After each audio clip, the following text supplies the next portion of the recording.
இந்த நாள் இனிய நாள் ஆகட்டும். இன்று நாம் எடுக்கும் நல்ல முயற்சிகளுக்கு இறைவன் வெற்றியை வழங்குவானாக. புகழ் அனைத்தும் இறைவனுக்கே. இன்னும் அண்ணல் நபி ஸல்லல்லாஹு அலைஹி வஸல்லம் அவர்கள் மீதும் அன்னாரின் குடும்பத்தார்கள் தோழர்கள் நம் அனைவரின் மீதும் இறைவனுடைய அந்த சாந்தியும் சமாதானமும் உண்டாகட்டுமாக. மனிதன் சந்தோஷமாக இருக்கும் நேரத்திலே, மகிழ்ச்சியாக இருக்கும் நேரத்திலே அவன் இறைவனை புகழ்கின்றான். இது வரவேற்க வேண்டிய விஷயம்தான். ஆனால் துன்பம், சோதனை என்று வரும்போது அவன் துடித்து விடுகின்றான். நான் எவ்வளவோ இபாதத் செய்கிறேன், ஏழை எளியோருக்கெல்லாம் தான தர்மம் வழங்குகிறேன், எனக்காய் இந்த நிலை, எப்பொழுது மாறும் இந்த நிலை என துடித்து விடுகிறான். மனிதன் ஒன்றை தெரிந்து கொள்ள வேண்டும். நினைத்ததெல்லாம் நடப்பதற்கு இது சொர்க்கம் அல்ல. இன்பங்களும் துன்பங்களும் நிறைந்ததுதான் இந்த உலக வாழ்க்கையாகும்.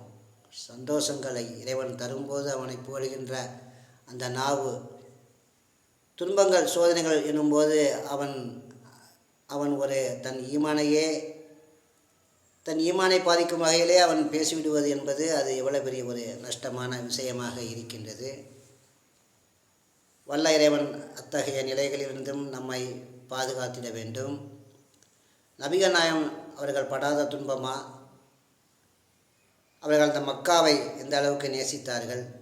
தான் பிறந்த ஊர் என்றாலே யாரும் அதை நேசிக்காமல் இருக்க மாட்டார்கள். ஏகத்துவ பிரச்சாரம் செய்தார்கள். அந்த ஏகத்துவ பிரச்சாரம் செய்யாதவரை நபிகள் நாயகம் ஸல்லல்லாஹு அலைஹி வஸல்லம் அவர்களை அங்கே உள்ள மக்கள் எல்லோருமே ஒரு மதித்தார்கள். நல்ல மனிதர், நற்குணமுள்ள மனிதர் என்று மதித்தார்கள், புகழ்ந்தார்கள். ஆனால் அந்த பிரச்சாரத்தை அவர்கள் கையில் எடுக்கும்போது அவர்கள் உறவினர் கூட அவர்களை ரொம்ப சொல்லாலும் செயலாலும் நோவினை செய்தார்கள். அவ்வளவு கஷ்டங்களையும் அவர்கள் தாங்கிக் கொண்டு அந்த ஊரை விட்டு அவர்கள் மக்காவை விட்டு ஹிஜ்ரத் செய்து அந்த ஒரு குகையிலே, அந்த தௌர் குகை என்னும் ஒரு குகையிலே அவர்கள் போய் அங்கே தங்கியிருக்கிறார்கள். ஆனால் அவர்களை தேடிக்கொண்டு எதிரிகள் வந்து விட்டார்கள். அந்த குகையின் வாசலிலே வந்து நிற்கிறார்கள். குகைக்கு உள்ளே அல்லாஹ் தஆலா சிலந்தி வலையை கொண்டு இறைவன் அவர்களை காப்பாற்றுகிறான். அந்த சம்பவம் நமக்கு தெரியும்.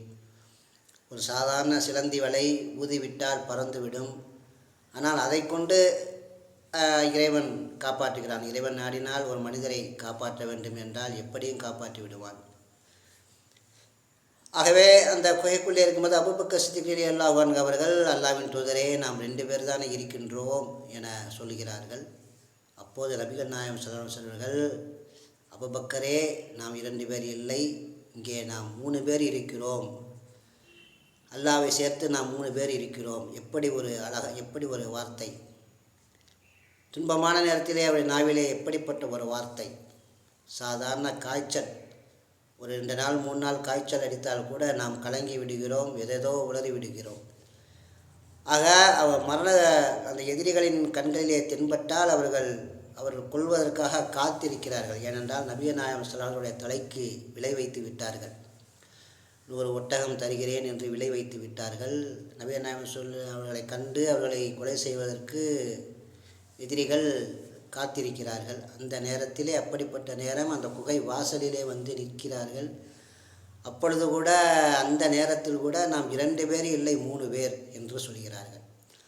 அதே போன்று இன்னொரு சம்பவமும் உண்டு. நபி மூசா அலைஹிஸ்ஸலாம் அவர்கள், நபிகள் நாயகம் ஸல்லல்லாஹு அலைஹி வஸல்லம் எப்படி அவர்கள் சொந்த ஊரிலே ஒரு பிரச்சனை ஏற்பட்டதோ அதே போன்று மூசா அலைஹிஸ்ஸலாம் அவர்களுக்கு அவர்கள் அந்த எகிப்து நாட்டிலே அவர்களும் அந்த பிரச்சாரத்தை, ஏகத்துவ பிரச்சாரத்தை செய்யும்போது அவர்களுக்கும் அங்கே பல தொல்லைகளை இந்த பிறவன் மூலம் சந்திக்கிறார்கள். இறுதியாக அவர்களும் அந்த ஊரை விட்டு புறப்பட்டு அவர்கள் செல்கிறார்கள். தன்னுடைய அந்த விசுவாசம் கொண்டவர்களை எல்லாம் அழைத்து கொண்டு செல்கிறார்கள் மூசா அலைஹிஸ்ஸலாம். அப்படி புறப்படும் போது எதிரிலே கடல் குறுக்கிடுகிறது. எதிரிலே கடல், பின்னாலே பிறவனுடைய படை, பின்னாடி படை இருக்கின்றது, எதிரிலே கடல் இருக்கிறது. இப்பொழுது என்ன செய்வது?